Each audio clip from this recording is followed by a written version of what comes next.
Hey everybody, Brian Zane here with another classic pay-per-view review as nominated by my Patreon backers. Well, this month we're taking things a little bit to the extreme, and you know this because for the last couple of days I've been letting my facial hair grow out. Jealous? It's ECW One Night Stand, the inaugural edition from June 12th, 2005, emanating from the Hammerstein Ballroom in New York City. This show is nominated by Michael Whitehouse and Jesse Wallace. Guys, thank you so much for picking this show out. Of course, this show is known as being a big love letter to ECW and its fans. It's one of the first of what would become many reunion, revival, tribute shows, call them what you will, for ECW across multiple companies over the next several years. Well, after acquiring the rights to ECW's name and imagery and video library, and of course dealing with all the unexpected bankruptcy stuff they didn't know about when Paul Heyman gave them the company, WWE released in 2004 The Rise and Fall of ECW on DVD. It was an amazing documentary about the history of the company, with lots of great talking heads in it and lots of great insight, and it was coupled with a bunch of bonus content and matches in the DVD as well. I actually have like the first run DVD hidden somewhere in this bookshelf sitting behind me. I got it when it first came out. It's an amazing DVD the company put out. Back around this time, WWE was putting out his bangers on DVD with their use of the video library. They were just starting to really take advantage of it for the first time. They put out the Ultimate Ric Flair collection, which is great. They put out The Rise and Fall of ECW, and the success of that DVD was so great, it really convinced the company to put on an ECW reunion show. RVD has gone on the record and saying he's the one who actually pitched the idea to Vince McMahon, and so this is the show we have here from June of 2005 at the Hammerstein Ballroom. They really went all out to try and make it seems, to make it as an authentic experience as possible. Tommy Dreamer, who was really the one who was operating ECW in the final months of its existence, was the one who made the calls to try and get as many people from the original ECW onto the show as he could. So it's a very unique show here because it's under the World Wrestling Entertainment banner, but it has all these unsigned guys, people who would never get a shot in proper WWE, but here they are doing the thing in ECW. So I think that level of authenticity and trying to get that real authentic ECW flavor is really what puts this show over the top, more so than perhaps 2006, and also, of course, lest we forget the ECW brand that came about a couple years after this, but that's for another time. So the DVD sales made them think that a reunion show could draw, and draw it did. Not only did 2,500 people pack the Hammerstein Ballroom in downtown New York, it also earned 325,000 pay-per-view buys. Allegedly, there were many more people who wanted to purchase the pay-per-view directly from WWE's website, but it couldn't handle all the extra bandwidth, so the website was actually crashing. So there was a lot of demand for this show. Fun fact, by the way, like I said, this is one of the first of what would be many reunion shows. It's not even the first one. That distinction goes to Shane Douglas's Hardcore Homecoming from 2 days earlier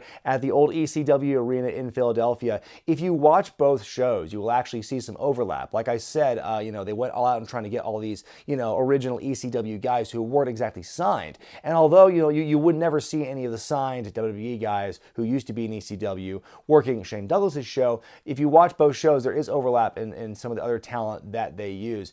In fact, I remember reading that Terry Funk was supposed to be in the first One Night Stand. He would show up for One Night Stand 2006, but he wasn't there for the one in 05, even though he was recruited for it, and the reason being, his body was such I can't do 2 shows in a weekend anymore, and so I'm already committed to Shane Douglas's Hardcore Homecoming, so I can't do One Night Stand. So we didn't get Terry Funk in 05, but we would in 2006. And if you want to know what kind of impact, Hardcore Homecoming, and to a greater extent One Night Stand, had on the business, like I said, lots of reunion shows took place after this. Not only did Hardcore Homecoming become kind of a recurring touring event for a couple of years, but also, like I said, we'd get the One Night Stand 2006.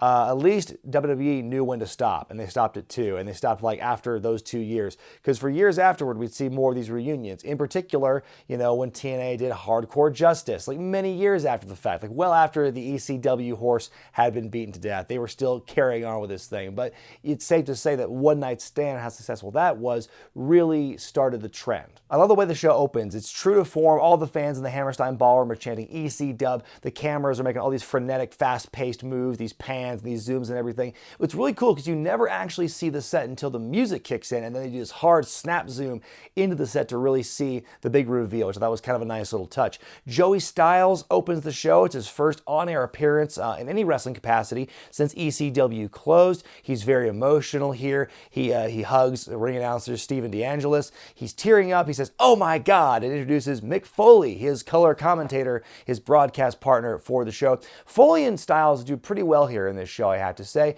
Styles obviously does the heavy lifting in terms of calling the play-by-play. Foley, he stumbles a little bit. You could tell that color commentary is not his strength, but I mean, he does do a pretty serviceable job here. He has some nice insight about a couple of people, and he's got some good zingers every now and then.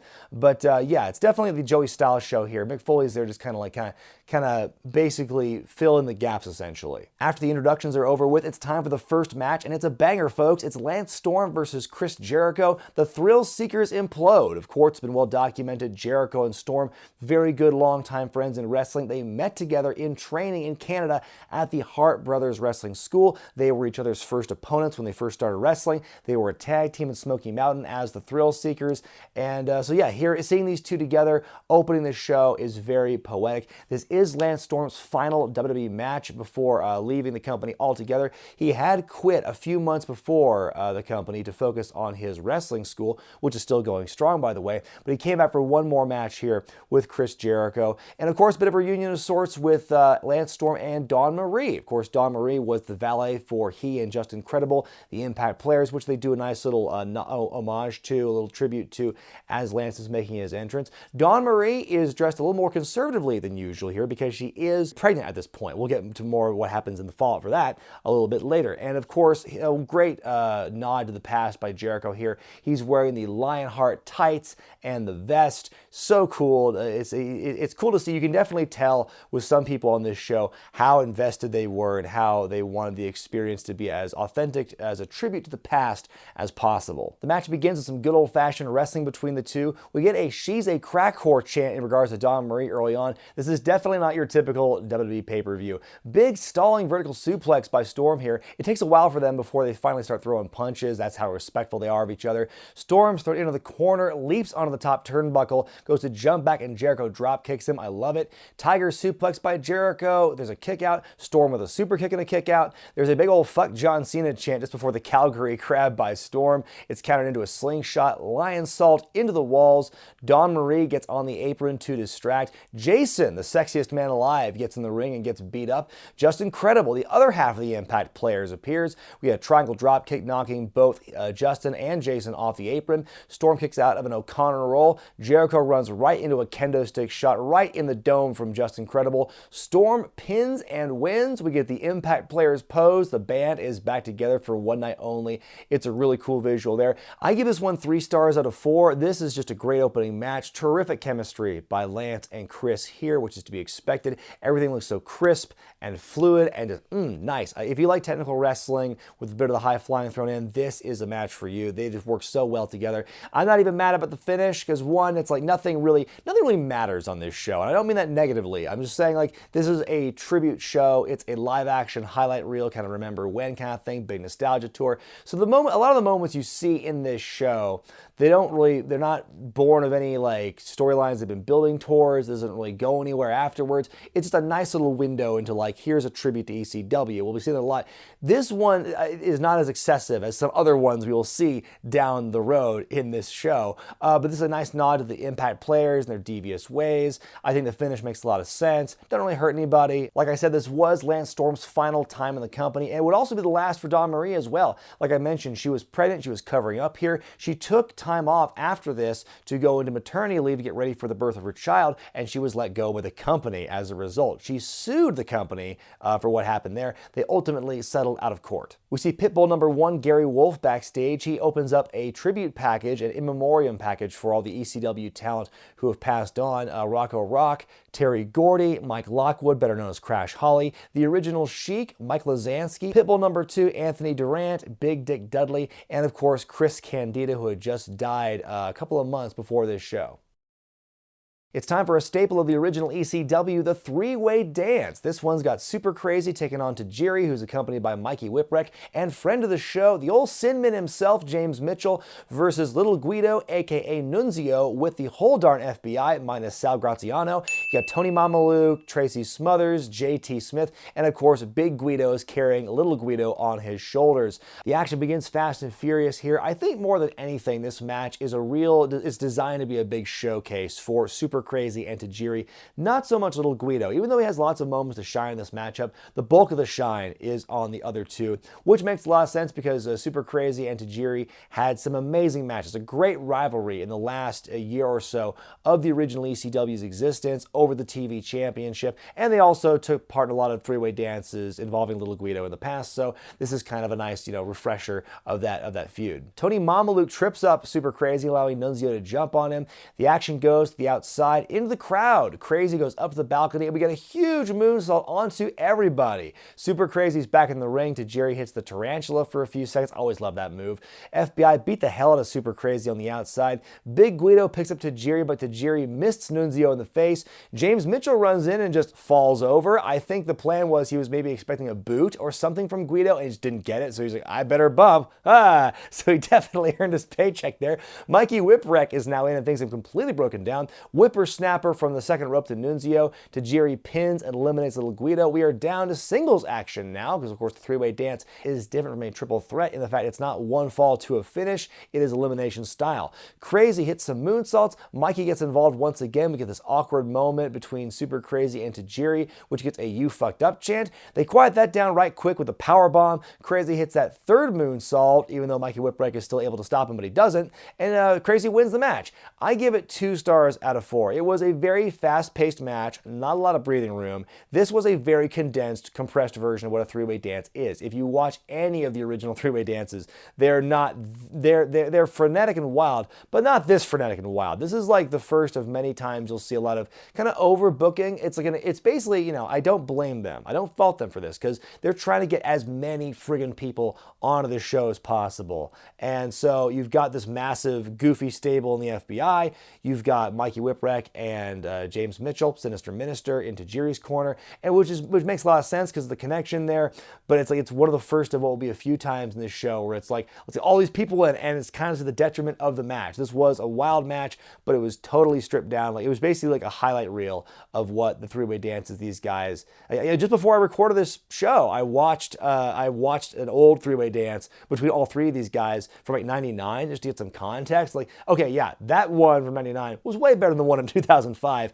I'm not taking anything away from those guys, but yeah, this was definitely like not their best work in my opinion. We get the first of what will be several ECW Memories video packages. Then we go to another match with a lot of history, Psicosis versus Rey Mysterio. Talk about history with these two. These guys have wrestled hundreds of times before this, including in ECW. They got their real first big break in the States when Paul Heyman brought these two in. I think Ray Jr. was maybe like 18, if that, at the time. And these two guys just flabbergasted the audiences with their Lucha Libre stylings. Of course, Paul Heyman and ECW are credited with being the first American promotion to really bring that Lucha style into a mainstream format, even before WCW did it on Nitro. Psicosis unmasked before the match begins. He will get a "put the mask on" chant before the match is through, though. Rey Mysterio comes out to a very lukewarm reception from the fans, and that would be it would resonate through the rest of the match. Now, I'll talk about that a little more at the end of this match. We get some good Lucha things to start off, a bit clunky, though. The fans are not impressed by what they see early on. They're expecting just like boom, boom, boom, let's go. They just saw the three-way dance with a lot of action.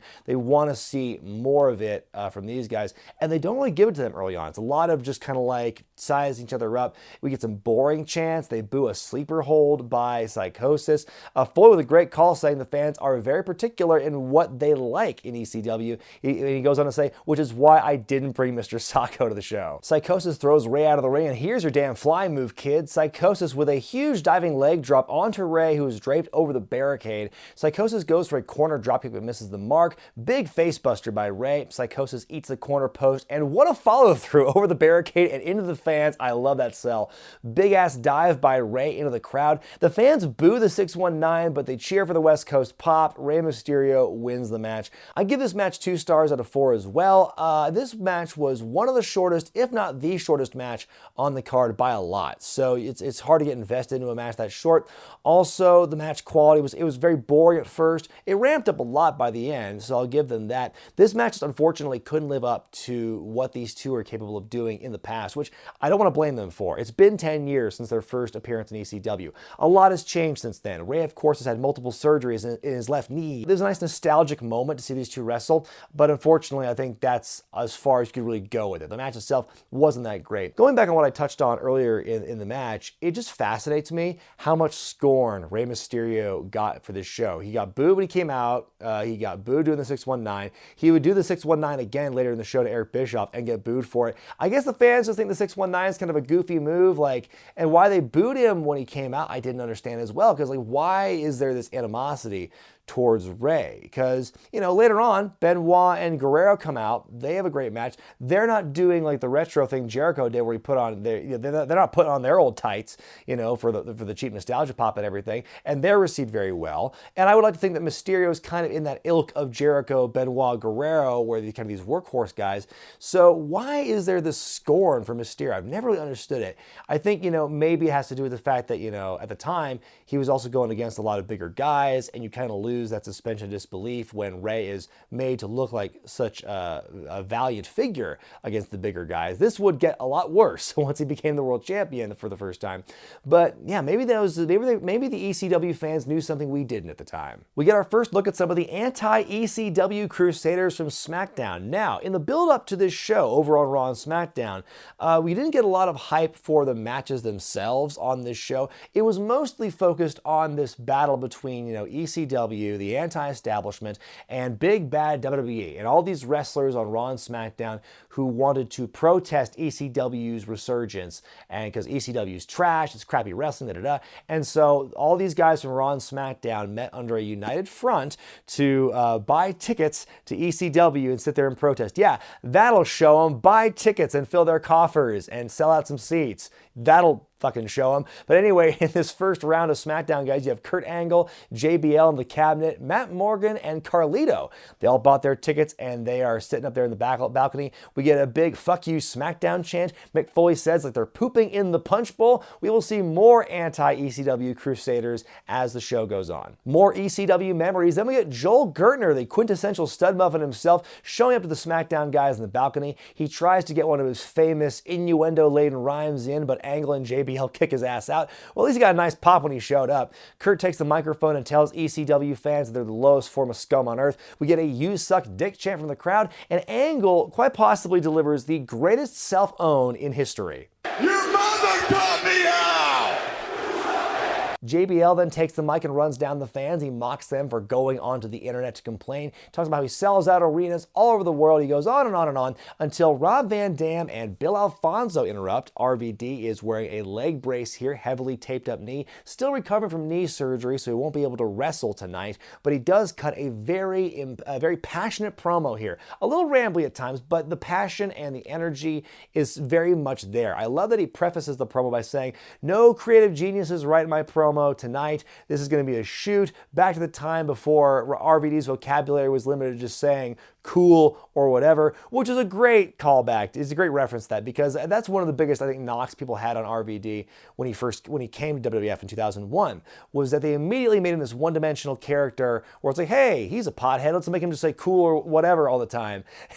Because if you listen to RVD talk, you know, in the original ECW, he's much more verbose and he's much more colorful with his language, and he's very good at selling himself. And so I think a lot of RVD's main push in the company, in WWE at least, was you didn't get to see a lot of that. It was very cool, very whatever. So RVD talks for several minutes about how it's, you know, it's not about the invaders. Fans are tired of seeing their faces forced down the fans' throats. How awesome ECW was and how awesome he was in ECW. He takes credit for giving Vince McMahon the idea for the whole pay-per-view. He is kind of all over the place here. He talks about how the knee injury prevented him not only from not working WrestleMania or this show or Booker T's wedding. Like, he says that missing this show was more hurtful for him than missing WrestleMania with a knee injury. But as he's talking, a wild Rhyno appears. Rhyno gores the shit out of Rob Van Dam. It's Rhyno's first appearance on WWE programming under that umbrella since being fired after WrestleMania 21. At the Mania 21 after party earlier in the year,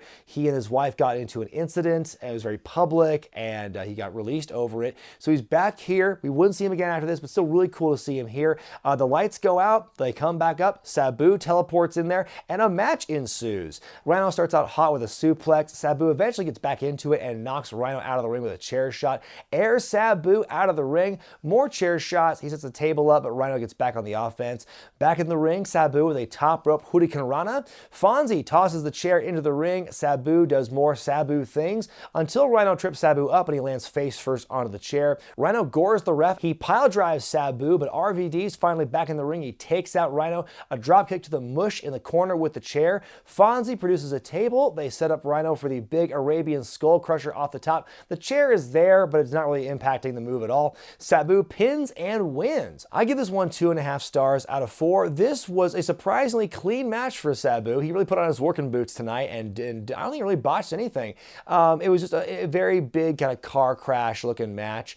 Then that was pretty much all there was to it. Big popcorn match feel to it, basically. Rhyno, like I said, this was his final appearance in WWE for about a decade. He would appear in TNA the very next month and go on to actually become NWA World's Champion while he was there. So good transition for Rhyno. And you know, even in defeat, looked very good in this match.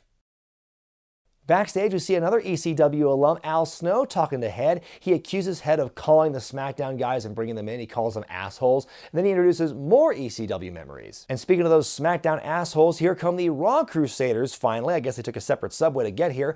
Eric Bischoff, the coach, Edge, Christian, Tyson Tomko, Rob Conway, Sylvain Grenier, William Regal, Snitsky, and Maven. Ooh, he's the evilest of them all. They're all there, and they sit next to the SmackDown guys in the balcony, and Joey just spends the entire rest of the show, anytime Bischoff is mentioned, he just rants and raves how WCW treated ECW back in the day and how they screwed ECW over so many times.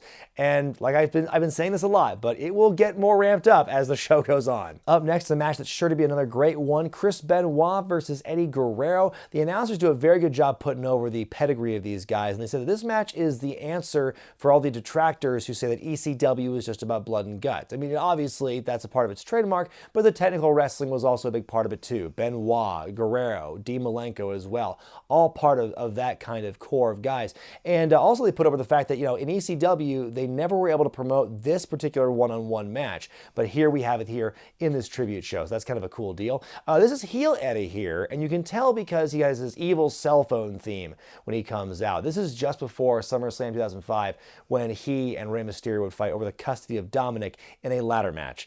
How crazy things were back then. We get some graps and arm drags early on. Eddie takes his time on the outside before re-entry and getting on the offensive. Some chops by Benoit. Eddie answers with a thumb to the eye before he's back on the attack. At one point, you see the bridge of Eddie's nose is bleeding, which makes me think it's a broken nose. I'm not sure what caused that, but they keep wrestling. More suplexes by Benoit. Eddie gets back on the attack, though, gets a rear chinlock applied. But at this point, the fans are far more invested in what's going on with the anti-ECW Crusaders up in the balcony than what's going on in the ring, which is very unfortunate because they're missing a great match here. But we're getting a lot of chants directed toward Edge because of the stuff with he and Lita and Matt Hardy just happened. So a lot of hide your wives references by the announcers here. There's an I fucked Lita chant. There's a Lita's got herpes chant. There's a fuck you Bischoff chant.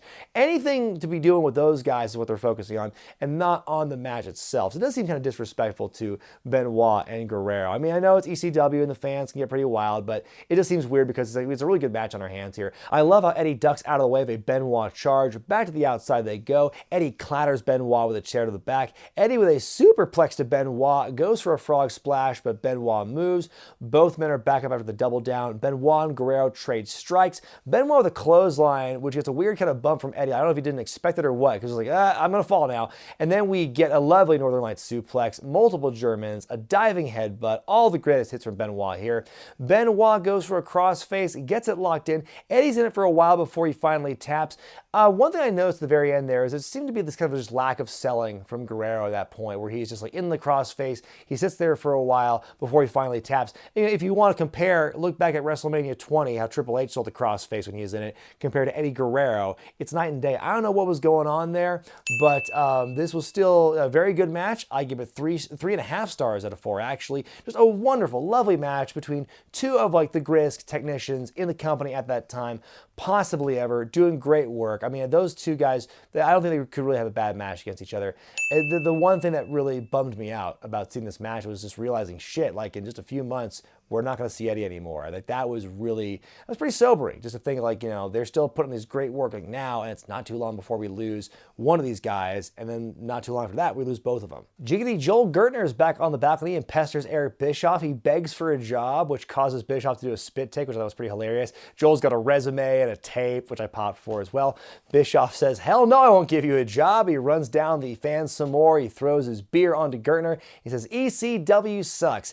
And then it's time for Mike Awesome versus Masato Tanaka. Yes, I'm so ready for this match. Hook it to my veins. I want this so bad because I remember being so into this match when I first saw it in 2005, and I'm just as giddy to see it again here. It's a revisiting of the absolute violent wars these guys had in 2000 over the ECW World Championship. I didn't watch a ton of original ECW, but the stuff I did watch on TNN, I was most captivated by the awesome Tanaka stuff. And so this is more of that. Speaking of the championship, let's talk about Joey Styles for a minute here, because he is absolutely livid that he has to be calling a Mike Awesome match in any capacity here.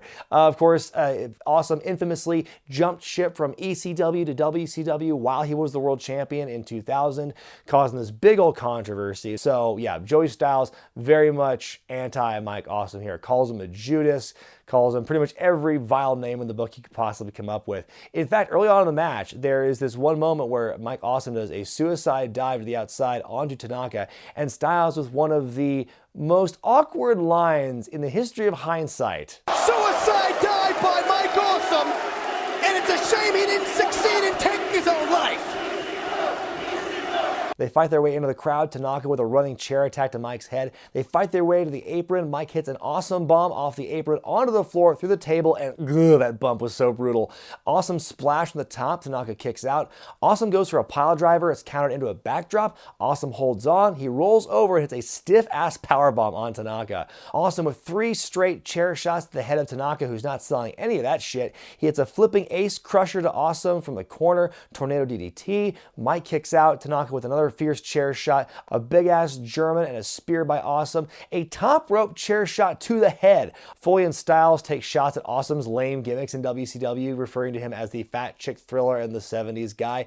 Tanaka with an insane tornado DDT through the table, and Awesome still kicks out. There's an awesome bomb off the top rope onto the broken table. JBL's in the balcony losing his shit. We still get a kick out. We get a chant from the crowd going, "This match rules." I'm like, that one doesn't sound as good as "This is awesome." Like that chant today is overplayed, but "This is awesome" is rhythmically, it just sounds better in your head than "This match rules." We get one more awesome bomb to the table on the outside, and just with the exclamation point, Awesome spikes himself diving onto him to the outside, and pins and wins. Holy crap, what a car wreck of a match this was, but in all the right ways. This was so fun. I give it 4 stars out of 4. It's my favorite match of this show. It is just so, from bell to bell, ball to the wall, absolute insanity. Like strong style, like unprotected chair shots, table spots for the sake of table spots. It doesn't usually do much for me, but it's like this was the mode, this is the speed they're at the entire time. I think if you know their history, I think you can appreciate it a little bit better,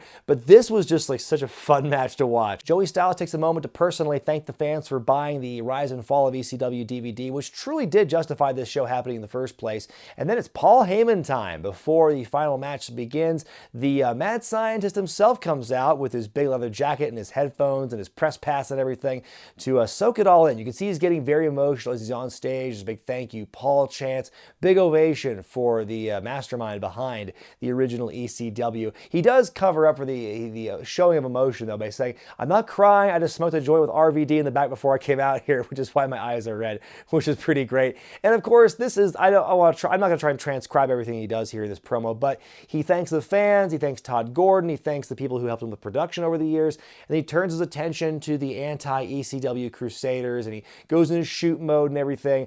And he talks about how JBL, the only reason he was champion for a year or so is because Triple H didn't want work Tuesdays. He makes fun of Eric Bischoff. He does the whole hide your wives thing with Edge. He goes, "I have 2 words for you." It's really 3 when he says, "Matt freaking Hardy," and Edge does the goofiest spit take in response. Like, oh noes! Like, I feel that a lot of the things he's saying to the people on the balcony would have had a lot more weight to it if like the Crusaders didn't respond so campy to it. Because like when he buries JBL and says Triple H didn't want to work Tuesdays, JBL's like, oh, I'm coming, Elizabeth. He's doing the heart attack thing. He's like laughing at everything. Everyone's just freaking laughing at Heyman for saying these things. I feel like, I don't know if I wanted to see them get mad over it, but the fact they're laughing it off, to me, it's like, I guess they're all in on it. I don't know. It just feels like it was a weird response. Seeing Edge's campy spit take to the Matt freaking Hardy, like, oh, I never could have predicted that happening. It was just, that made that whole segment more enjoyable in a way, but also like you kind of wish that Heyman's words had a bit more bite to them. But you know, it's a very famous moment in the show. Very big pivotal Paul Heyman moment here, like where he gets to kind of go off on the guys. Says what a lot of fans are thinking in a lot of ways, especially about JBL and especially about, you know, Edge and stuff like that. Especially with Edge, because the affair with Lita thing was still very fresh in fans' minds at the time. So yeah, this was a very entertaining promo, just pretty much Paul Heyman doing Paul Heyman things. It's refreshing to hear him talk not about Brock Lesnar for a change. It's time now for our main event as the Dudley Boyz, rocking the old school tie-dye shirts and the old school glasses, going against Tommy Dreamer and the Sandman. This is Bubba Ray and Devon's final appearance in any kind of WWE production for about a decade before they move on to the greener pastures of Impact Wrestling for a very long time. Now, if you watch this match on the network, the dots on the timeline suggest that this is the longest match on the card. But no, that's not the case. In fact, the first like 14 minutes of this segment from the first dot is all entrances and shtick, most of which, of course, is Sandman's entrance, which you get the whole entrance that he comes down to, but of course you don't get the Enter Sandman on the network, so you just get this generic like dubbed shit over it. No one's singing along to it. It's kind of dumb in that way. And then of course, after everyone's made their entrances, before the match actually begins, out come the Blue World Order. It's Hollywood Nova, the blue guy, and Big Stevie Cool coming out there. Joey Styles is laughing his ass off. I can't tell if that's authentic or not. And so then they cut a promo. Stevie kicked a Sandman. They start fighting Dreamer and Sandman. Then out comes Kid Cash, who is immediately thrown out of the ring, so he really earned his money there. Balls Mahoney and Axel Rotten show up with chairs. They beat up the Blue World Order. We get some more brawling on the ramp. Kid Cash jumps off the referee and does a beautiful springboard plunge onto all the guys. So I take back the snide comment I made a minute ago, you know, when he got dumped out of the ring. No, he definitely earned his money with that dive. So we finally get back in the ring, and after 14 fucking minutes of shtick and entrances, the bell finally rings, and we have our match. Dreamer gets out a cheese grater, but Bubba suplexes his way out of the situation. Bubba with a big road sign shot. He grabs the cheese grater and just rakes it over Tommy's face, which is disgusting. Dreamer bleeds profusely. Bubba wipes the blood in his own face. Gross. Dudley's work over Dreamer, but Sandman enters with a ladder, the classic rickety-ass Sandman ladder. In his prime in ECW, Sandman was unfortunate to have work with all these ladders that always broke when he was working with them. He was not fortunate enough to work with those big, sturdy Money in the Bank ladders we see today. A rolling rock onto the ladder and a big unguarded chair shot to the head of Sandman by Bubba Ray. A frog splash onto Sandman, who is on the ladder. Devon goes to hit Sandman with a Singapore cane, but Sandman ducks. Devon hits Bubba by mistake. You should know better, guys, because Sandman is a cane-type Pokemon. We get stereo figure 4 leg locks in this match because why not? Out come the Impact players to beat up Dreamer and Sandman. That's incredible pile driver onto Sandman onto what looks to be a barbed wire sphere. Francine, who of course is Tommy Dreamer's old manager, runs in, takes Dreamer to Dick Kick City. Beulah, Tommy Dreamer's wife, IRL. They have a big cat fight and Styles is screaming his head off over it. And then Dreamer and Beulah have a long embrace in the ring.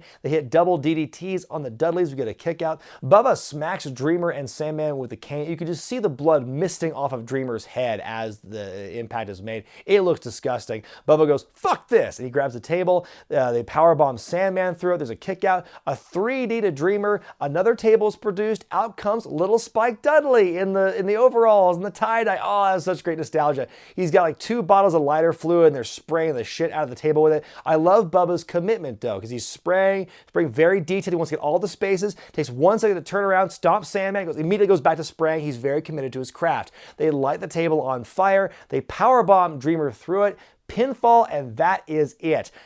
This was a wild-ass match. Can you say overbooked? That being said, I do give it 3 stars out of 4. It was like a wild and crazy matchup here. It was not pretty, but it was much in the same vein as Awesome and Tanaka. A lot of fun to watch. I think just all those people getting in there, like all the shtick, all the interference, all the people. Yes, to a degree that's ECW, but it's like just so much amplified and exaggerated over what like I think traditionally it would have been, you know? But this was just an insane matchup from beginning to end. And yeah, I mean, it was still a fun way to end the show, so 3 stars for me. After the match, the Dudleys grab Beulah, but Sandman makes the save. Sandman kneels over his fallen comrade, Tommy Dreamer, yelling, "Somebody get me a beer! Somebody get me a beer!" It's so funny. Out comes Steve Austin, another ECW alum, wearing his finest, well-worn Las Vegas Outlaws XFL jersey, XFL 2020, y'all. He comes out and says, "We're going to have a whole damn beer bash." So he brings out all the ECW wrestlers from earlier, including some who didn't even wrestle on the night, like Chris Chetty and Danny Doring and Roadkill and C.W. Anderson and guys like that. And so they're all in the ring, and then Austin says, you know, we're gonna actually, I'm here to watch a fight too, so hey, you Crusaders, why don't you come down here and fight these guys? Not me though, I'm not fighting because I'm not gonna wrestle, so I'm gonna sit outside and let this happen. So we get the big face off between the Crusaders and the ECW guys. There's a huge "We Want Taz" chant, and sure enough, Taz, the human suplex machine, Taz with 1 Z, as Joey Styles points out, comes out, stares down Kurt Angle, and cuts right back to Kurt Angle. And it's such a great moment, too, because in the build for this, Angle actually just viciously beat the hell out of Taz on an episode of SmackDown for not deciding to join the Crusaders. So he beats them up, and so this is Taz making his return. And so you get Taz and Angle fighting. That sets off the whole fight. Taz and Angle make their way to the outside while the big brawl happens. JBL famously stiffs the shit out of Blue Meanie, which has been covered many times before on the internet. I'm not going to go into that thing. The point is, though, they've made up since then. It's not a big deal anymore. But I will say, like at the time, that was kind of a big "where were you" moment for that show. It's like, where were you when JBL was a huge asshole and stiffed the Blue Meanie? But you know, now it's all water under the bridge between the two of them now. They've kissed and made up essentially. Anyway, the fight's going on. Taz gets Angle in the Taz mission. As this is happening, Eric Bischoff briefly joins Mick Foley and Joey Styles on commentary, and it just devolves into a huge screaming match between all 3 of them. And Joey's like, "You are the worst goddamn play-by-play man in the history of WCW." Bischoff screaming, Foley screaming at Bischoff, Joey screaming at Bischoff. It's just complete madness, like, to go along with the big brawl we're seeing and the blood flying and everything. People are taking their shots on JBL when they find out what they did to Meanie, and so the Dudleys like save him and pull him out of the ring. So the Crusaders essentially lose the big fight here, and afterward, Austin tells Mick Foley to bring Bischoff down from the commentary table. As he brings Bischoff down, and then Austin's just like barking commands at the wrestlers, like, "Why don't you hit him with a 3D, Dudley boys? Or why don't you hit him with a diving headbutt, Chris Benoit? Or why don't you hit him with a 619, Rey Mysterio?" The fans boo that wholeheartedly, the 619. So then afterward, Austin asks Bischoff, like, "How do you feel?" And Bischoff goes, "Fuck ECW!" And they pick Bischoff up, they hit him with a stunner, and then the Dudleys carry him off and dump Bischoff on like the bed of the semi-truck or something. And everyone's celebrating in the ring. That's how the show ends. Just a wild, big fuck you to Eric Bischoff. It's very symbolic. It's very cathartic for a lot of ECW fans and wrestlers and faithful, I'm sure. But it was just a really fun way to close out the show. My final grade for ECW One Night Stand 2005 is going to be an A grade. As far as like tribute/reunion shows go, this one is definitely a top show. It's like easily the best show of 2005, I think, for the company. This was just a fun show. Like, don't go looking for, you know, storylines, character development in this show. You're not going to find it here, because it's a tribute to what ECW was about. They did such a good job of really kind of nailing that ECW aesthetic by using all the original guys, having Atlas Security at ringside, having the original ECW refs and the ring announcers, and having Joey Styles do commentary, and really just getting that feel. It's just all that authenticity of what ECW was about with a WWE production value and budget. Like, that was, like, I think, the ultimate combination to really pay homage to ECW and what it was in its heyday. I think they did a really good job with that. Like, as far as matches, individual matches go, I love Jericho Storm, Benoit versus Guerrero, Tanaka versus Awesome. The main event was also a lot of fun. And overall, a very good use of nostalgia. It made it a very enjoyable show. The one nitpick I have, and I know it's a little nitpick, is just the overbooking from match to match. There's like so many instances of like, we got to get all these fucking guys on there. The main event was especially guilty of this. Like, let's get everybody we can possibly shoved into this thing before the actual bell rings, and let's just hope for the best. And I think, on one level it did work. It was just added to the chaos and the fun of it. But also it's like, man, like it's like fucking, it's insane. It was insanity what this is. So yeah, not every match here was amazing, but they all had like at least one big thing to take away, whether it was like the nostalgia pop of a certain wrestler or a certain spot in a match. Like there's at least one big takeaway from every match involved. You can't really ask for anything more than that. And of course, this show was so successful, they would do it again in 2006. And then of course, like I said, the ECW revival is a brand, but we've already talked enough about that. Well, thanks for watching this review of One Night Stand 2005. I hope you enjoyed it, folks. If you want to play a role in determining which shows I review, be they good, bad, or somewhere in between, go to patreon.com/wrestlingwithregret, become a $10 backer or above, and you'll have the chance to nominate classic shows for me to review in the future. Next time, I'm still in a bit of an ECW mood. I want to go back to an ECW show that really shows the height of what they could do at the time. So I'm going to ECW Heat Wave 1998. And don't worry, folks, I'm getting an original DVD of the show, not the network version, so I won't be ruined by all those network dubs. I'm Brian Zane, and I'll see you next time.